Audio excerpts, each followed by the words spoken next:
how could the animal that was so powerful, that was a predator, that was so ferocious, we watched this animal in its natural habitat, and it was so different from what we had seen in the circus. We watched the hyena, and the hyena was going one way, and the lion was kind of prowling behind it, and then it pounced on it and tore it to pieces. And I'm like, how is it that one animal could be so different in two different environments? And I asked my mother, I said, was it a different type of animal?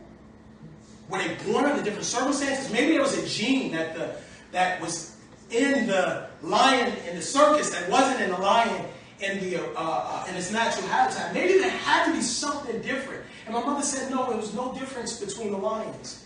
They were both born with the same things. They both had the same things. The difference was that the lion in the circus had been taught to forget who he was. And I want to talk today about how we can get out of the circus of life and into our purpose. How we can get out of the circus with people who don't mean us well, and things that don't mean us well, and situations that keep us stuck in the same place, and we can go from here to here.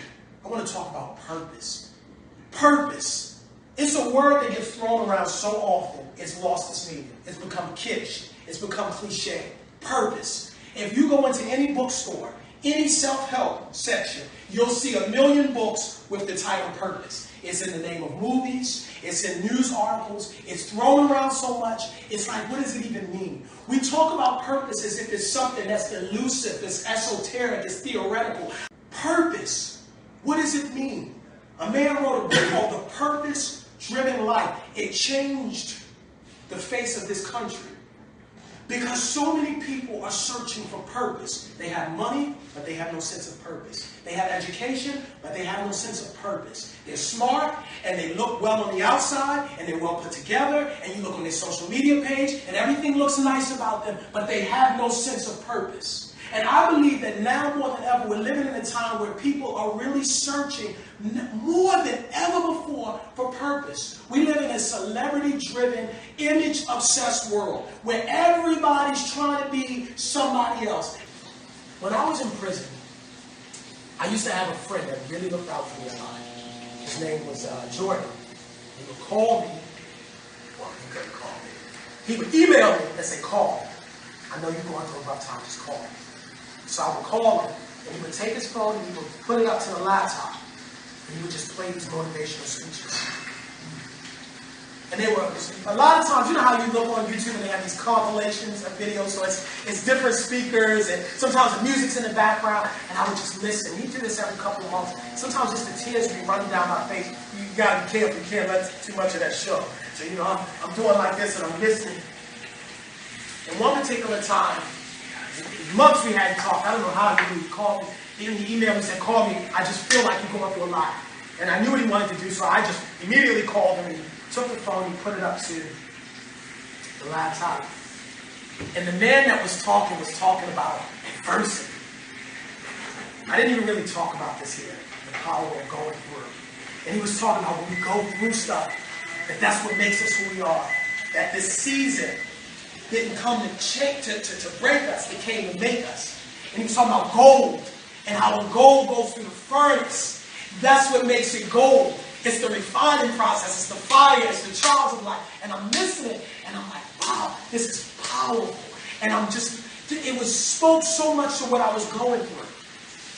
And about 3 minutes in, I realized why that message rung so true for me. It was me. It was the speech I had made on YouTube. And I didn't remember.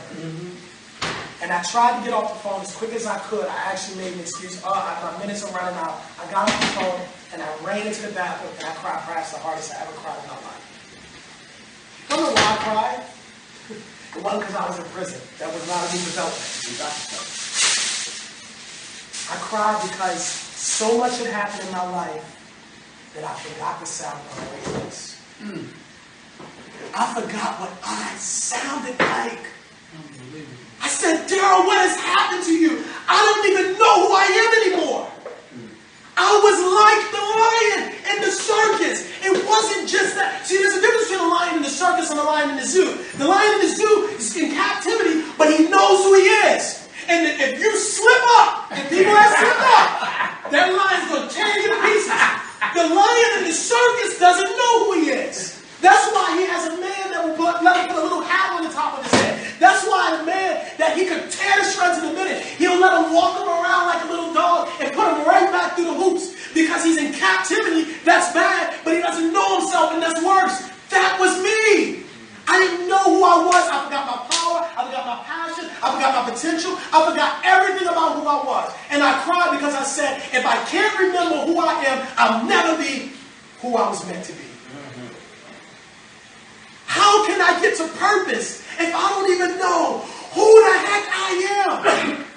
And I wanted to share this with y'all because I'm not going to ask you to raise your hand. I'm not going to tell your personal testimony. But I think if we're all honest, sometimes we come to the place, and perhaps you're there now, where you have forgotten who you are. Yes, you know who you are in the mirror, and you dress nice, and you talk well, and your bank account perhaps looks good, and you can present yourself well. And if I looked at your Instagram page, I would perhaps want to admire you. But the truth of the matter is, deep down inside, when you're laying in your bed, when nobody's looking, and that tear goes across the bridge of your eyes, you've forgotten who you are. You're educated, and you're smart, and you're intelligent, and people look up to you, but you've forgotten who you are. And professionally, you're doing better than you've ever done before, but you've forgotten who you are, and you don't know, and you're trying to get back, and you're looking at your life, and you're saying, how can I get back to where my voice matters again? And that's why I wanted to talk about this today, because I want you to leave here knowing that until you remember who you are, and remember the power that you have, and remember the gift that the Almighty has placed on the inside of you, you never walk in purpose.